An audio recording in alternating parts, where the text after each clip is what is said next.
नमस्ते आप सभी को। जय भारत, जय हिंद। न्यूज़ अड्डा पे आप सभी का स्वागत है। आज मैं बताने जा रही हूँ कुछ ऐसी बातें जो कहीं ना कहीं मेरे दिल को बहुत विदारक लगा।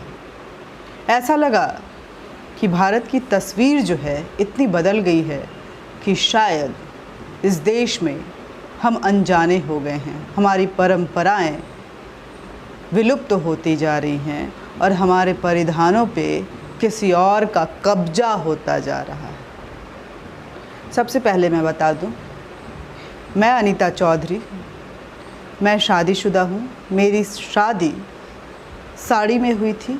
मेरी 2 बच्चियाँ हैं और मुझे साड़ी पहनना बेहद पसंद है। मेरी दोनों बेटियों को जब मैं साड़ी पहनती हूँ तो उन्हें बहुत पसंद आता है। जब भी मैं बाहर जाने की बात करती हूँ, किसी ओकेज़न की बात करती हूँ, तो खूबसूरत परिधान के नाम पे और फॉर्मल्स के नाम पे मेरी बेटियाँ बेहद खुश हो जाती हैं जब मैं अच्छे से साड़ी पहनकर बाकायदा भारतीय परिधान में बन-ठन कर जाती हूँ। मेरे पति को भी ये पसंद है और मेरे आसपास जो लोग होते हैं वो भी बोलते हैं कि बहुत खूबसूरत साड़ी है, आप बहुत अच्छी दिख रही हैं। ये मुझे अक्सर सुनने को मिलता है जब भी मैं साड़ी पहनती हूँ। Because I am a sari loving person. I love Indian attires. मुझे भारतीय परिधान बेहद पसंद है। मुझे लगता है कि दुनिया के किसी भी परिधान से हमारे जो पारंपरिक परिधान हैं, हमारे जो भारतीय परिधान हैं, वो कहीं ज़्यादा fashionable, sexy, elegant, gorgeous and pretty look देने वाले हैं। ये सारी खूबियाँ हमारी साड़ी में भी मौजूद है। लेकिन एक वीडियो दिखाने जा रही हूँ जहाँ पे मुझे बोला गया कि we allow only smart dresses and sari doesn't comes under smart casual dress, so we will not allow you to go inside this restaurant and enjoy your evening। ये मुझे बोला गया। पहले इस वीडियो को सुनिए, देखिए और खुद सोचिए कि Show me that sari is not allowed. Show me that sari is not allowed. Ma'am, we allow only smart casual and sari is what comes under the smart casual. That's it. Okay. Thank you. Tell me once again. You should also tell. कि हमारे देश में बहुत सारे ऐसी जगहें भी हैं जहां साड़ी स्मार्ट आउटफिट नहीं माना जाता, स्मार्ट लुक उसमें नहीं आता है। और ये सवाल मैं बार बार सोशल मीडिया के ज़रिए अपने देश के प्रधानमंत्री, गृह मंत्री, क्योंकि मैं दिल्ली में रहती हूँ और इसलिए दिल्ली पुलिस, महिला आयोग, अरविंद केजरीवाल सबसे पूछ रही हूँ कि मुझे स्मार्ट आउटफिट की कॉन्क्रीट डेफिनेशन बताएं ताकि मैं साड़ी पहनना बंद कर दूँ, क्योंकि मुझे भी स्मार्ट दिखना है, एक्सेप्टेबल बनना है और मेरे एडमिशन को कोई डिनाई नहीं करे, ताकि मैं अपने आप को अपमानित नहीं महसूस करूं और अपने इवनिंग को, चाहे वो डिनर हो या spending of cup of T हो, कॉफ़ी हो, उसको मैं एंजॉय कर सकूं। मुझे मेरे देश में स्मार्ट आउटफिट अटायर की परिभाषा बताई जाए। इस वीडियो को फिर से एक बार सुनिए। Show me that sari is not allowed.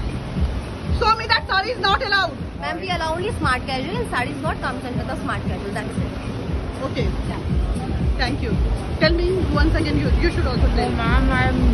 और आप ही सोचिए कि हमारी परंपराओं पे किस तरह का विदेशी सोचों का कब्ज़ा हो रहा है कि आज की डेट में अगर कोई छोटे स्कर्ट में, मैं उन कपड़ों को भी डिनाई नहीं करती हूँ। मुझे किसी भी तरह के कपड़े से कोई गुरेज नहीं है। लड़कियों को ये पूरा अधिकार और उनकी स्वतंत्रता होनी चाहिए कि वो किसी भी तरह के परिधान को पहने जिसे वो कैरी कर सकती हैं। लेकिन मैं अपने साड़ी को भी उतना ही प्यार करती हूँ और मुझे अपनी साड़ी बेहद पसंद है। मुझे मेरा कलेक्शन भी बेहद पसंद है। बहुत दिल से खुश होके खरीदती हूँ, पहनती हूँ, इतराती हूँ। इसलिए मुझे बताना चाहिए कि इस देश में अगर साड़ी एक स्मार्ट आउटफिट के रूप में कंसीडर नहीं किया जाता है तो स्मार्ट आउटफिट के अंडर वो कौन कौन से कपड़े आते हैं जिसे मैं पहन सकती हूँ। मैं कल डिनर के लिए गई थी। दिल्ली के अंसल प्लाज़ा के एक रेस्टोरेंट में गई थी जिसका नाम अकीला है, और वहाँ पे आप सुनिए फिर से एक बार कि मुझे क्या कह के डिनर नहीं करने दिया गया, मुझे बैठने नहीं दिया गया। मैं बैरंग वापस चली आई। Show me that sari is not allowed. Show me that sari is not allowed. Ma'am, we allow only smart casual and sarees not comes under the smart casual. That's it. Okay. Thank you. Tell me once again. You should also tell. Ma'am, तो सुना आपने। अब आप बताइए कि हम अपनी बच्चों को ये बताते हैं कि अपनी परंपराओं का स्वागत करो, उनकी इज्जत करो, उनको अडैप्ट करो, और कहीं भी कभी दुखी भी हो जाते हैं कि हमारे बच्चे हमारी बातें नहीं सुनते हैं। लेकिन इस तरह की चीज़ों पर अगर पूरा देश, इस देश का प्रधानमंत्री से लेके जो अर्बन मिनिस्टर, नागरिक मंत्री जिसको बोलते हैं, जो इस राज्य का मुख्यमंत्री है, जो इस राज्य की पुलिस है, वो सभी और महिला आयोग अगर सभी चुप्पी साध लेते हैं तो क्या हम अपने बच्चों को अपने पारंपरिक, अपनी भारतीयता की परिभाषा समझा सकते हैं? ये बड़ा सवाल है।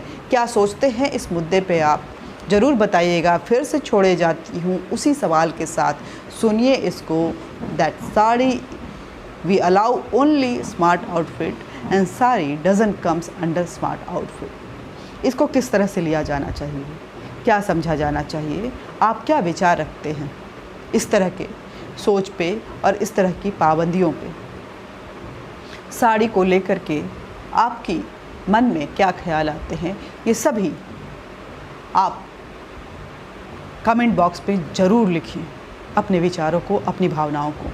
साथ ही ज़्यादा से ज़्यादा शेयर करें, क्योंकि साड़ी हमारी शान है। अगर इसका अपमान हो रहा है तो कहीं ना कहीं हमारी परंपराओं का, हमारी संस्कृति का, हमारी भावनाओं का, हमारे मान सम्मान का भी अपमान हो रहा है। लोगों तक ये बात पहुंचनी चाहिए कि इस देश में कुछ ऐसी जगह भी हैं जहां साड़ी को अपमानित महसूस किया जाता है, और छोटे छोटे स्कर्ट पे अगर कुछ कमेंट हो जाए तो उसको लेकर के शोर मचाने वाली मीडिया जब साड़ी की बात आती है तो किस तरह से चुप्पी साध जाती है। क्योंकि इस दर्द को मैंने लगभग सारे टीवी चैनल्स और प्रिंट मीडिया के साथ साझा किया, लेकिन आगे कोई नहीं आया।